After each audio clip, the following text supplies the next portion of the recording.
आज ही मिनिस्ट्री से एक सर्कुलर आया है कि हमें ऑफिस के बेस्ट एम्प्लॉय का चुनाव करना है।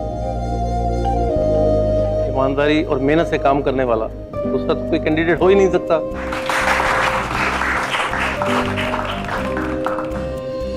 प्रमोद सतपुते कौन है? जी मैं हूँ।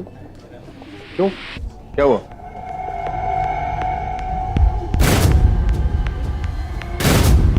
हम लोग इंटरनल इंक्वायरी टीम से एक आरटीआई फाइल हुआ है और इस आरटीआई के मुताबिक शारदा बिल्डर्स के प्रोजेक्ट को आपके ऑफिस से प्रमोद सतपुते ने अप्रूवल दिया। शारदा बिल्डर्स एक फ्रॉड कंपनी है। आपका कैबिन का है।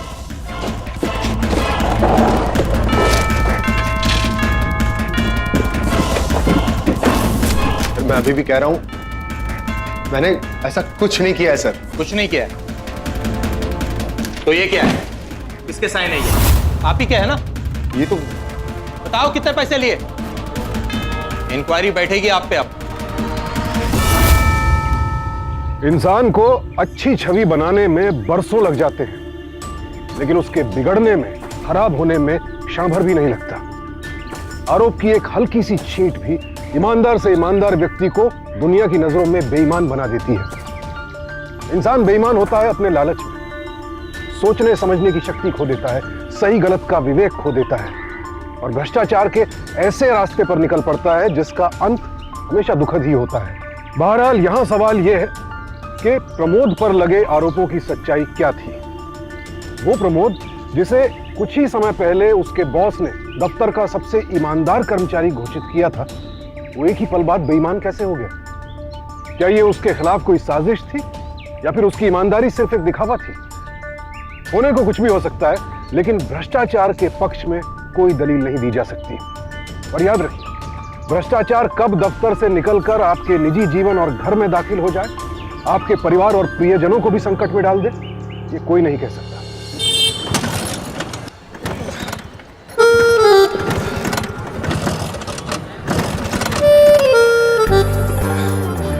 तुम बेच क्यों नहीं देते स्कूटर को? अरे परेशान होने की कोई जरूरत नहीं है, अभी ठीक हो जाएगा ये।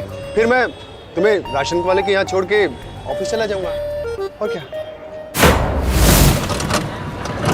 तुम्हारी ये फटफटिया चलने तो नहीं वाली है।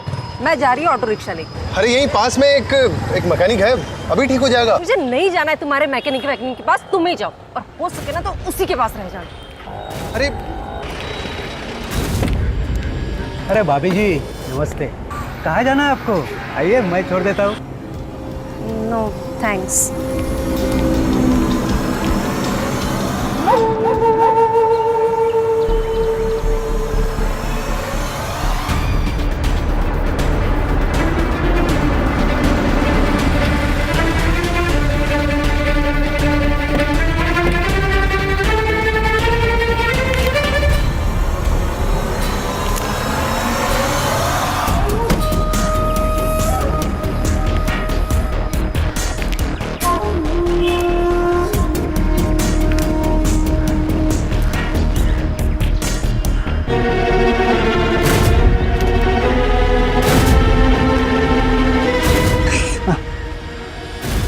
राजा बाबू सुबह सुबह कौन सी फाइल फंस गई?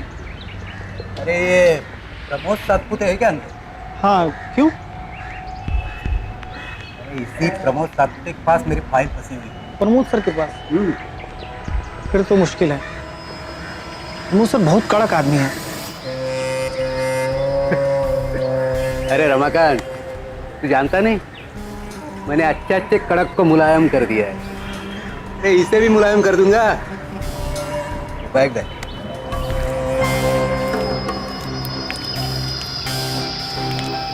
अरे नमस्ते सातपुते साहब। नमस्ते नमस्ते जी। सर जी मेरी एक फाइल आपके पास पड़ी हुई है, उसके कुछ पेपर बाकी थे देने, बस वही देने आया। किस नाम से? शारदा बिल्डर्स।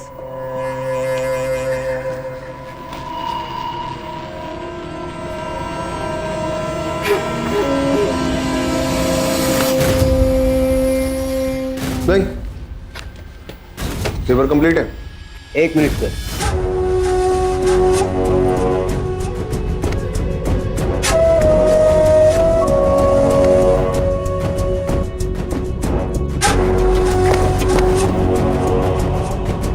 जी, आपको देने के लिए मेरे पास ऐसे बहुत सारे पेपर्स हैं।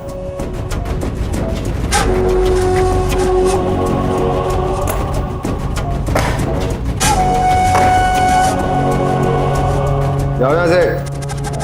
देखो, तुझे समझ क्या रखा है बिकाऊ? अरे सर, आप गलत समझ रहे हो। आप नहीं जानते, उन पैसों के असली हकदार आप ही हो। अब मुझे मेरा हक समझने के लिए तुम्हारी जरूरत नहीं, ठीक है? भाग यहाँ से। अरे सर जी, आप समझ नहीं रहे हो। इसके बदले में आपको क्या करना है? आपको बस एक चिड़िया बैठानी है। आप साइन कर दीजिए, चिड़िया बैठ जाएगी। रमाकांत, रमाकांत। जी सर। बाहर निकालो इन्हें, बाहर निकालो इन्हें। चलिए। देखिए सर जी, आपका नुकसान कर ले रहे हैं आप। चलिए। अरे राजा बाबू, मैंने आपको पहले ही कहा था कि ये साहब थोड़े अलग किस्म के हैं, लेकिन आपने मेरी बात सुनी नहीं। इसे तो देख लूंगा मैं। अरे ऐसे कितने को ठिकाने लगाया है मैंने। देख रमाकांत, हर इंसान बिकाऊ होता है, बस सही टाइम पे सही कीमत लगानी चाहिए। इसे मैंने रास्ते पे नहीं लाया ना, तो देख लेना तू।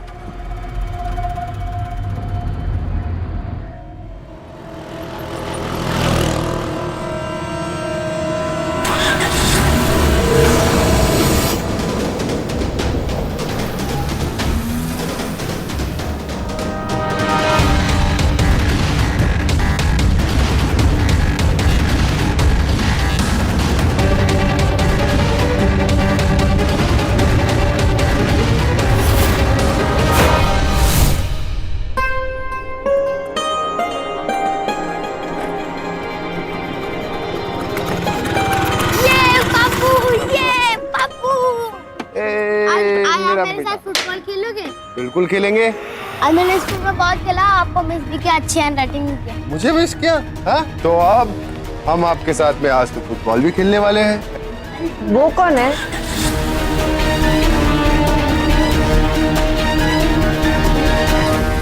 होगा कोई? अच्छा चलो आओ अंदर, आज आपके लिए खुशखबरी है। आपके लिए एक बढ़िया खबर है। क्या? आज ऑफिस में नए स्कूटर के लिए लोन अप्लाई किया, और सबसे बड़ी बात, वो लोन सैंक्शन भी हो गया। लोन भी लिया तो स्कूटर के लिए? यार, कार के लिए लोन नहीं ले सकते थे तुम?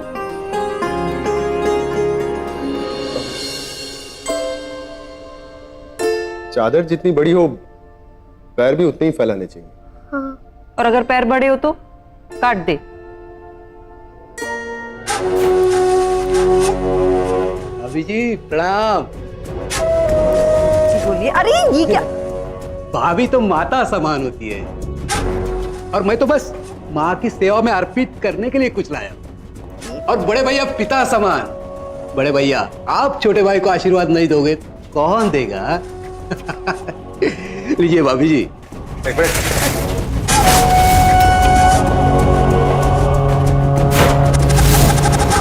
ऑफिस से धक्के मार के बाहर निकाला तो घर आ गया। अरे बेशर्म इंसान, तेरी हिम्मत कैसे हुई घर आने की? हाँ, निकल बाहर। अभी निकल रहा है, पुलिस को बुलाऊं? जा रहा हूं भाई, जा रहा हूं। भाभी जी, भैया इस वक्त बहुत गुस्से में है। कोई बात नहीं, बड़े भाई है, गुस्सा हो सकते हैं, लेकिन भाभी जी हो सकता है शायद आपको मेरी याद आ जाए, इसलिए मेरे इस नंबर पे कभी भी कॉल कर दीजिएगा। ऐसा है? तेरी जरूरत नहीं पड़ेगी हमें कभी, समझे?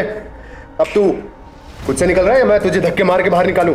जा रहा हूं भाई, जा रहा हूं। लक्ष्मी माँ का अपमान मैं सह नहीं सकता। निकल बाहर। जा रहा हूं, जा रहा हूं भाई, जा रहा हूं, जा रहा हूं।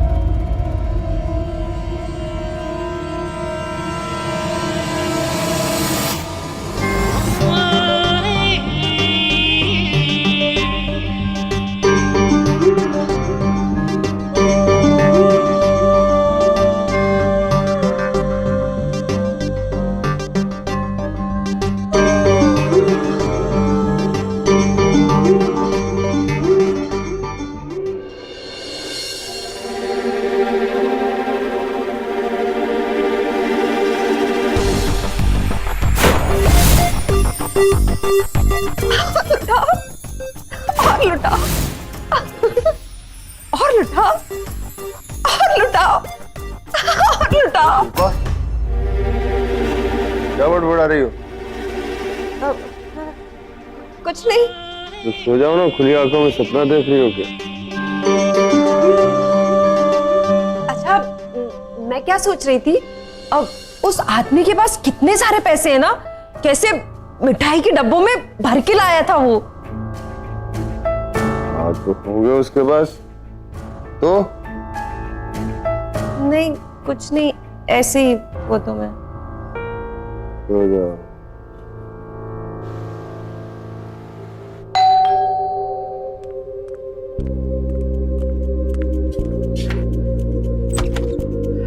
आइए आइए आइए, यहाँ पे लगा दो। अरे ये टीवी कहाँ से आया? कहाँ से आया मतलब? दुकान से आया है, और कहाँ से? शिल्पा शिल्पा इधर आओ। ये घर का सामान ईएमआई पे खरीदा। मैंने तुम्हें कितनी बार समझाया है, ईएमआई पर इंटरेस्ट लगता है। और वैसे भी हमारे घर में नए स्मार्ट टीवी की जरूरत है ही कहाँ। किसने का जरूरत नहीं है, और मैंने ये टीवी ईएमआई पर नहीं खरीदा है, तो तुम्हें टेंशन लेने की बिल्कुल जरूरत नहीं है। तो घर खर्च में से एक एक पैसा जोड़ के खरीदा है ये मैंने टीवी। सिर्फ पैसे कमाने से घर नहीं चलता है, घर मैनेज करने से घर चलता है। अरे वाह, हमारी बीवी तो बड़ी किफायती हो गई है। और नहीं तो क्या, तुम सर की कंजूस थोड़ी है। अरे अरे अरे भाई, अरे भैया आराम से, भाई आराम से। पुराना टीवी है तो क्या हुआ, ऐसे ही तोड़ दोगे क्या? ढंग से रखो इसको। चलो आओ, हाँ धीरे धीरे। भाभी जी, हो सकता है शायद आपको मेरी याद आ जाए, इसलिए मेरे इस नंबर पे कभी भी कॉल कर दीजिएगा। आपने अपना वादा तो तुरंत पूरा कर दिया मेरे मुंह भोले देवर जी। अब देखिए मैं कैसे अपना काम पूरा करती हूँ।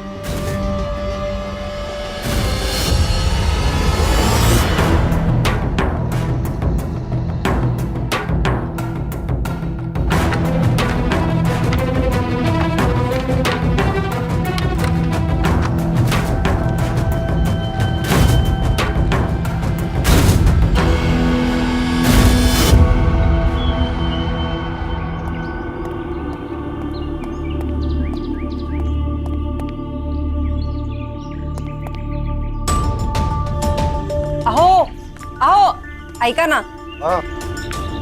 देखो ना, ये यशु के स्कूल वालों ने कितने सारे पेपर्स भेजे, तुम पढ़ लोगे? तो प्लीज तुम ये सब कर लो ना, मैं लेट हो जाऊंगा। अरे इस पे तुम्हारी भी साइन चाहिए। ठीक है, मैं साइन कर देता हूँ और तुम इसे पढ़ लेना। अब हाँ, यहाँ पे ठीक है।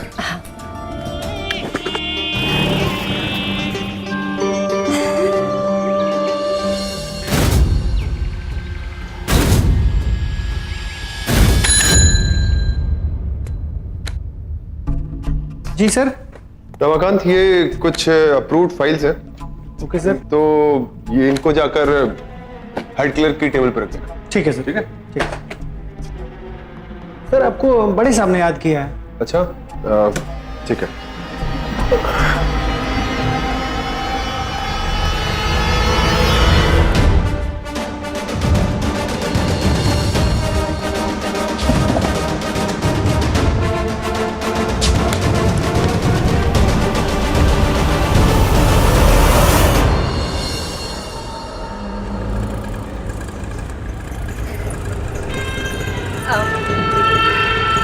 अरे प्रणाम भाभी जी, प्रणाम।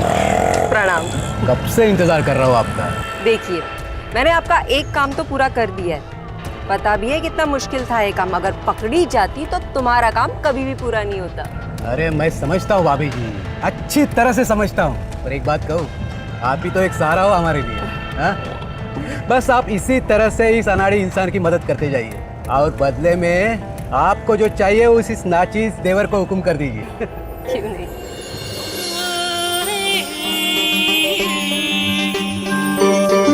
ये नई कार है? जी हाँ, अभी 1 हफ्ते पहले लिए। अब कितने की होगी? 10 लाख की है भाभी जी।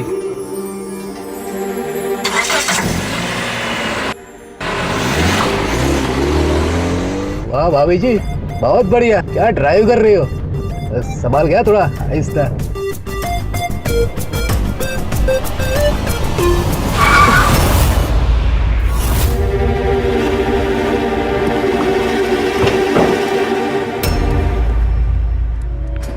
ओहो, अब ये कार तो पुरानी हो गई। नहीं, अब मैं आपको ये कार लेके जाने बिल्कुल नहीं दूंगी। नहीं, नहीं। अब तो आपको आपके लिए एक नई कार लेनी ही होगी। कसम से भाभी जी, मान गए आपको।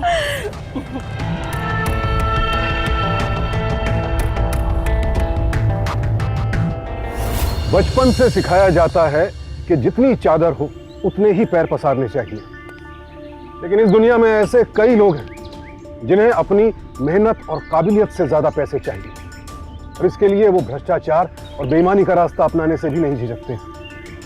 शिल्पा ऐसे ही लोगों में से एक है। वो न सिर्फ अपनी चादर से ज्यादा पैर पसार रही है, बल्कि अपने ईमानदार पति के ओहदे का गलत फायदा उठाकर उसके नाम पर रिश्वत भी ले रही है।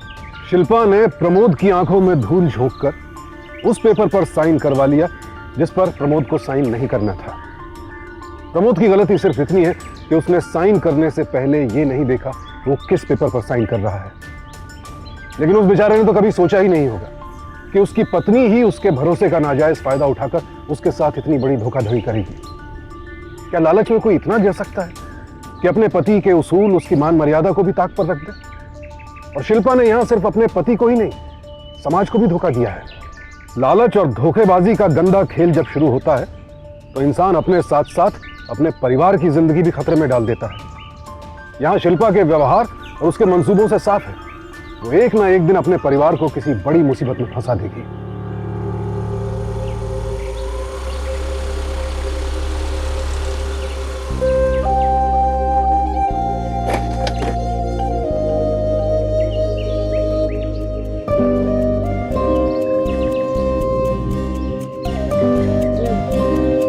कार किसकी है? पापा पापा मम्मी ने। अब गेस करो। पड़ोस के पाटिल साहब की। अरे वाह, उन्होंने कार ले ली। तुम ना कभी सपने में भी मत गेस करना, ये तुम्हारी भी हो सकती है। क्या तुमने कार खरीद ली? अरे तुम्हारे पास इतने पैसे आए कहां से? अरे मूर्ख प्रसाद, सेकंड हैंड है ये। तो पैसे तो लगे होंगे ना, कहां से आए इतने पैसे? अरे टाका नहीं डाला है, मोहल्ले की औरतों के साथ कमेटी से जो पैसे बचाती हूँ उसके पैसे से खरीदी है। पूछना तो चाहिए, बताना तो चाहिए। अरे अब ये दरोगापंती बंद करो। अब इस कार से तुम ही ऑफिस जाने वाले हो, मैं नहीं। बिल्कुल नहीं, मैं तो मेरे स्कूटर से जाऊंगा। चलो। मामा मुझे कार से स्कूल लेके जाना। ओके बेटा।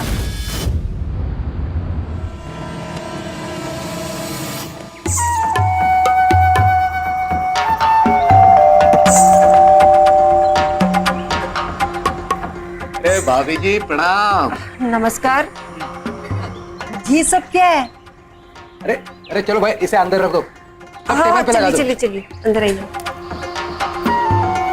सच कहो भाभी जी, आज तो हम आपसे 5 स्टार होटल में मिलना चाहते थे, लेकिन फिर सोचा अपनी भाभी को होटल में बुलाना अच्छा नहीं होगा, इसलिए सीधे 5 स्टार होटल से खाना आपके घर ले आए। क्या बात है भाई, बस आज तो हम अपनी भाभी के साथ बैठकर लंच करेंगे।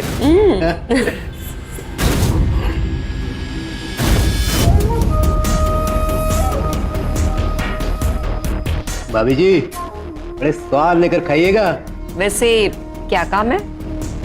एक बड़े पूल का ठेका है, बहुत पैसा है इसमें।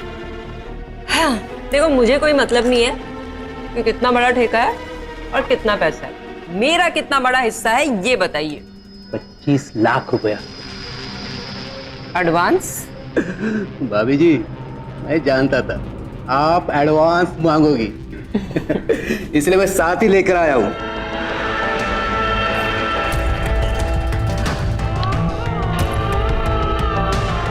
और खास आपके लिए। सोने के कंगन है? भाभी जी, इस बार अपनी फाइल सपना कंस्ट्रक्शन के नाम से, और आपको हमेशा की तरह प्रमोद सर से साइन करवाने। लेकिन आपका तो शारदा बिल्डर्स है ना? इस 2 नंबर के धंधे में ना हर पल नाम बदलना पड़ता है। समझ गई।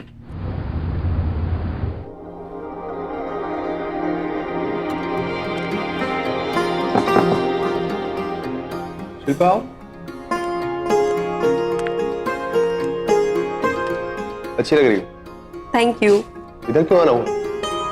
अरे वो पास में एक नया मॉल खुला है ना, हाँ, मैंने सुना है कि वहाँ घर का सामान बहुत सस्ते दामों पे मिलता है, तो बस इसलिए आई थी। ये सोने के कंगन? अरे ये तो नकली है, इसके लिए कोई बचत की कोई जरूरत नहीं होती है। सर आपको बड़े साहब बुला रहे हैं। ठीक है, तुम बैठो, मैं आता हूँ। हाँ।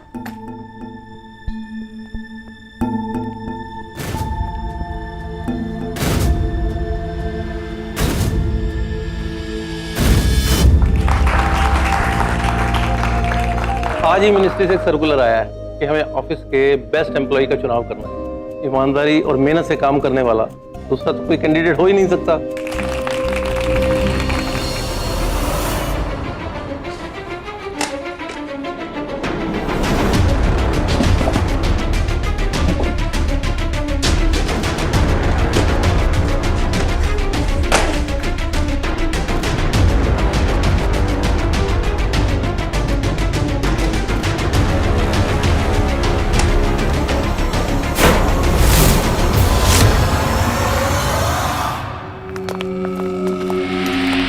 आप लोगों में से प्रमोद सतपुते कौन है? जी, मैं हूँ। क्यों?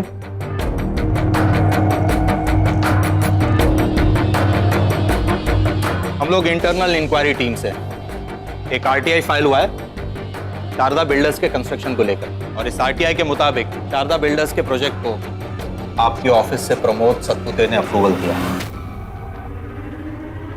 हाँ? पर मुझे लगता है आपको कोई गलतफहमी हुई है। शारदा बिल्डर्स एक फ्रॉड कंपनी है। आपका कैबिन कहाँ है? जी, चलिए बताइए।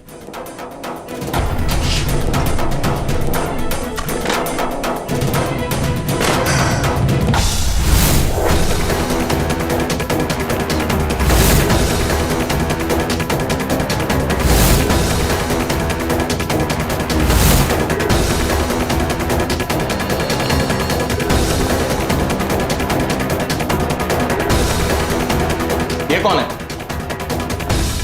जी, ये तो मेरी वाइफ है। शिल्पा, तुम घर जाओ, मैं शाम को आता हूँ। हाँ। रुकिए, सर पर ये तो मुझसे सिर्फ मिलने आई थी। इनके पर्स की तलाशी लेनी होगी। इस कमरे से अभी कोई भी चीज बाहर नहीं जाएगी बिना तलाशी के।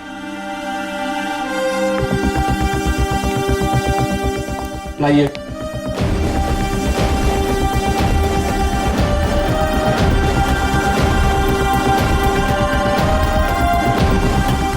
अब वो मेरे डॉक्टर का प्रिस्क्रिप्शन है।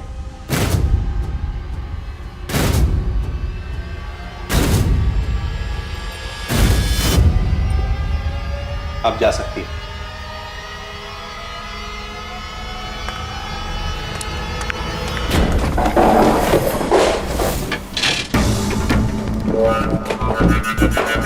सर मैं अभी भी कह रहा हूँ, मैंने ऐसा कुछ नहीं किया है सर। कुछ नहीं किया है? तो ये क्या है? किसके साइन है ये? आप ही क्या है ना? ये तो मेरे ही साइन है सर, लेकिन ये यहाँ पे सर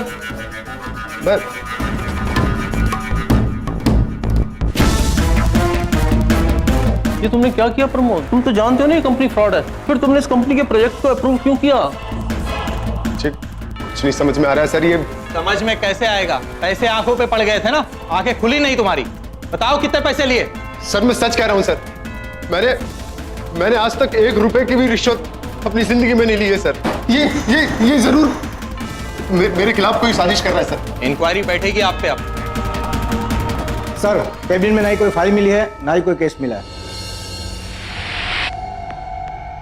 अभी सबूत नहीं मिला है, लेकिन इंक्वायरी जारी रहेगी। चलिए।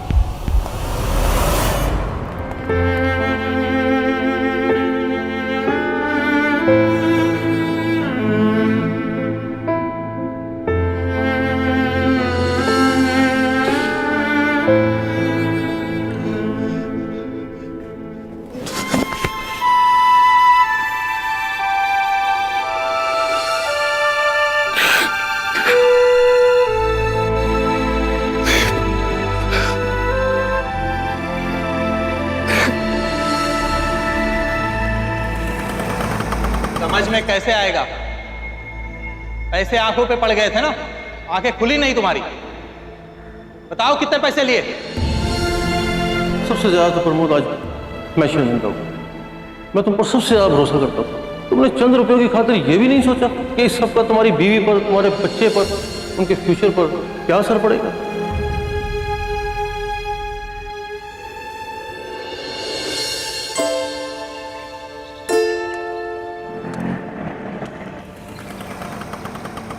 आने में बहुत देर कर दी।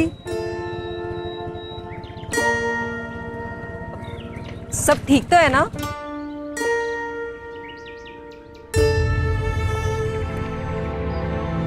क्या कर रहे थे वो लोग?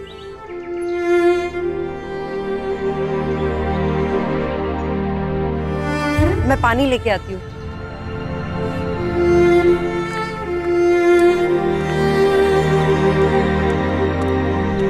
ये लो पानी।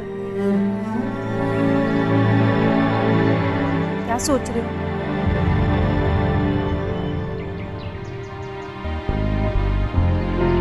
आज काम बहुत।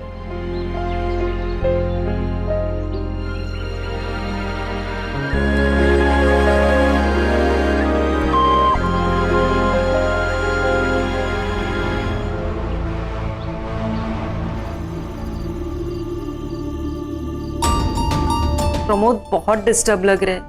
पूछने पे कुछ बता ही नहीं रहे। तुम्हें पता है ऑफिस में क्या हुआ था?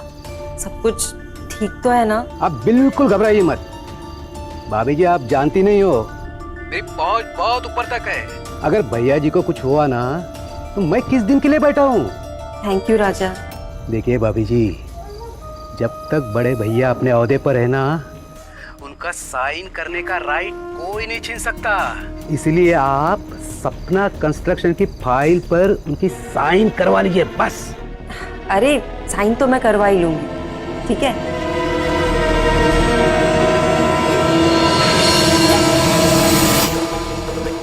शिल्पा, शिल्पा देखो ना यशु को रूम में, वो कुछ कह रहा है। हाँ ठीक है, जाती हूँ। यशु बेटा, यशु बेटा। यशु तो अंदर सो रहा है। मुझे लगता है तुम्हें उसकी आवाज सुनने का भ्रम हुआ होगा। और अब तुम भी बस करो, बहुत रात हो चुकी है। आज मुझे ये काम खत्म करना ही होगा। ये लो, पहले दूध पी लो।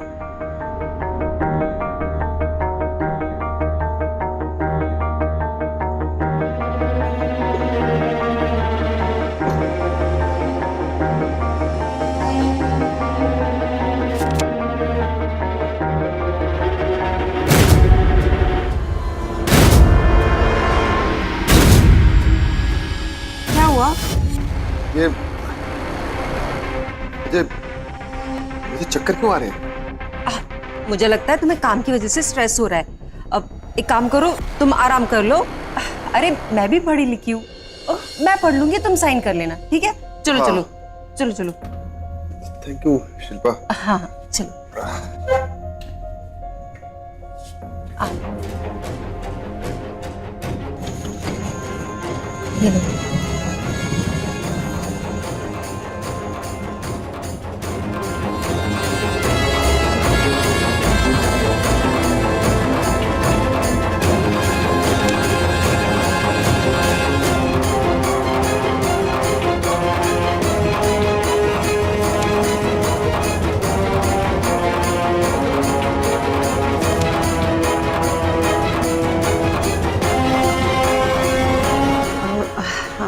ये सरस्वती कंस्ट्रक्शंस की फाइल इस पे भी कर दो।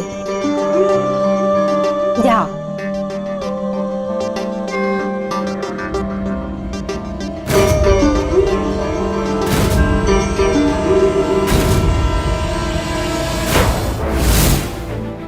दूध में नीम की दवा मिलाकर तुम्हें ऐसा लगता है कि तुम सपना कंस्ट्रक्शन को सरस्वती कंस्ट्रक्शन में बदल दोगे। मैंने तुम्हें राजा के साथ बात करते हुए किचन में सुन लिया था, इसीलिए मैंने तुम्हें यश के कमरे में भेजा ताकि मैं रसोई में जाकर दूध बदल सकूं। इस फाइल पर साइन कराने के लिए राजा ने कितने पैसे दिए तुम्हें? नया टीवी, नई कार, ये सोने के कंगन, सोने के ही है नहीं? उस दिन जो तुमने यश के स्कूल से आए हुए पेपर्स पर साइन करवाया, तुमने उस दिन मुझसे शारदा कंस्ट्रक्शन के पेपर्स पर साइन करवाया। बहुत ये सब मैंने तुम्हारे लिए तो किया है, अपने लिए थोड़े किया है। अरे मेरे लिए? अरे तुम मुझे अभी तक समझ ही नहीं पाई हो। मैं सुकून की जिंदगी जीना चाहता हूँ, ऐसे बेईमानों की तरह रात रात भर जाग कर नहीं। लेकिन तुमने जो ये किया है उसके लिए तुम तो जेल जाओगी जाओगी, पर अगर मुझे भी जेल जाना पड़ा तो मैं भी जेल जाऊंगा, लेकिन तुम नहीं बचोगे। प्रमोद, आप पागल हो गए हो? कैसी बातें कर रहे हो? अपनी बीवी को जेल भेजोगे? तुम्हारा दिमाग खराब हो रहा है। तुम्हारे इस लालच की वजह से मेरी तो नौकरी जाएगी, लेकिन तुम और तुम्हारे बेटे का भविष्य अब वो भी अंधकार में। अब मैं तुम्हें सिर्फ एक आखिरी मौका दे सकता हूं। जो कुछ गड़बड़ी तुमने की है ना, तुम्हें ही ठीक करनी है।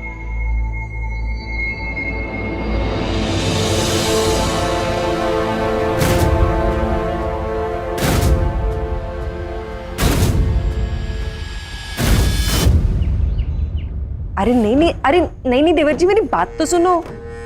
अरे इस बार तो मैंने ऐसा इंतजाम किया था कि प्रमोद तो साइन कर ही देता, लेकिन इतने प्रेशर में प्रमोद और भी अलर्ट हो गए। ओहो, फिर ये तो गड़बड़ हो गई भाभी जी। नहीं, ऐसा कोई गड़बड़ नहीं है। अब वैसे भी जब तक ये ऑफिस की खटपट चल रही है ना, तब तक हम लोग इंतजार कर लेते हैं, उसके बाद कहा जाएगा। रहना तो मेरे साथ ही है। अरे भाभी जी, आप रहने दीजिए। आप बस मेरे 25 लाख रुपए जल्दी से जल्दी वापस कर दीजिए।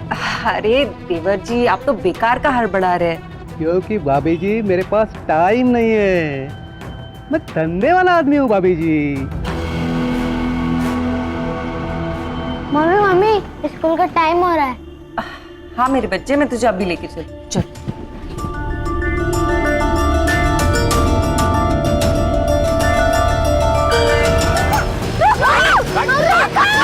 अरे कोई तो रोको!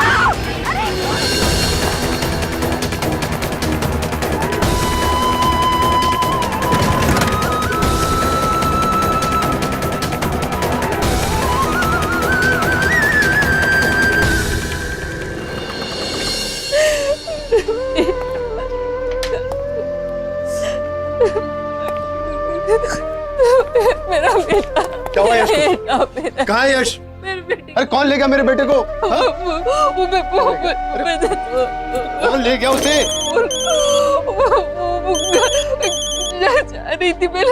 हेलो, अरे बड़े भैया, पहुंच गए घर? अरे मेरे भतीजे यानी आपके बेटे के बारे में तो पता चल गया होगा आपको। कहाँ है मेरा बेटा? इतना हिम्मत बड़े भैया, आपका बेटा मेरे पास। मेरी बात ध्यान से सुनिएगा भैया। एक कागज पे साइन करने के लिए मैंने आपकी पत्नी को 25 लाख रुपए दिए। अब क्या है कि या तो 2 दिन के अंदर आप वो 25 लाख रुपए मुझे दे दीजिए, या फिर उस कागज पे साइन कर दीजिए और अपने बेटे को ले जाइए। और बड़े भैया, पुलिस के पास जाने की कोशिश मत कीजिए। कि आपका बेटा बड़ा क्यूट है। आपकी एक गलती की वजह से आप बेटे से हाथ धो बैठोगे। समझे? अरे लेकिन सुनो, किसका फोन था? कौन था? वो राजा उठा ले गया वो उसे। क्या बोल रहा था वो? वो कह रहा था कि या तो वो 25 लाख रुपए जो तुमने उससे दिए हैं वो उसे 2 दिन में लौटा दूं, या फिर उन पेपर पर साइन कर दूं। मैं 25 लाख नहीं वापस कर सकती। क्यों? क्योंकि वो खर्च हो गए। खर्च हो गए? 25 लाख रुपए खर्च हो गए? मैंने 6 महीने के लिए 10% ब्याज पर, अब 6 महीने बाद ही वो आ सकते हैं। अब एक ही रास्ता है हमारे पास, उन पेपर्स पे साइन कर दो प्लीज। बेटा यस।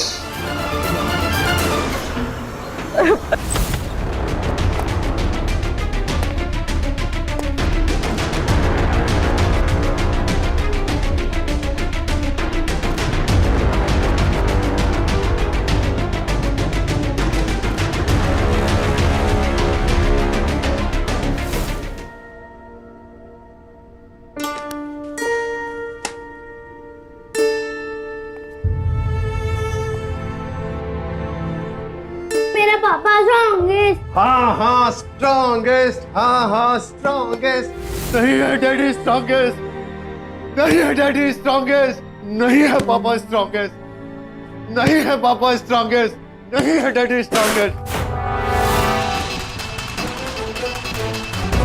25 लाख रुपए मुझे तो कहीं दिखाई नहीं दे रहे यहाँ पे। वो मैंने 6 महीने के लिए 10% ब्याज पर दिए।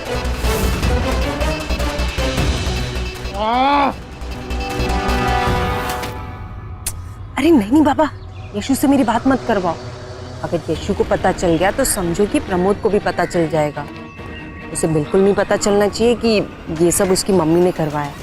लेकिन भाभी जी, वो बच्चा बहुत रो रहा है। बच्चा है, रोएगा ही। थोड़ा बहलाओ फुसलाओ, चॉकलेट दो उसे। यहाँ तो मैंने ऐसा समा बांध के रखा है कि इस बार तो प्रमोद को साइन करना ही पड़ेगा। अंदर से पूरा तोड़ के रख दिया है मैंने प्रमोद को। चलो, यहाँ का अपडेट मैं आपको बाद में देती हूँ।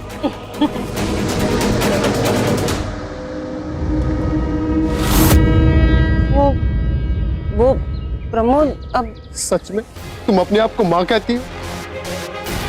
25 लाख रुपए के लिए तुमने अपने बेटे की जान को दांव पे लगा दिया। प्रमोद देखो, मैं भी अपने बेटे से प्यार करती हूँ, उसे कुछ नहीं होगा, मैं वादा करती हूँ। तुम बस उस पेपर पे साइन कर दो प्लीज। अरे लालच, लालच तुम्हारे सर पर चढ़कर बोल रहा है।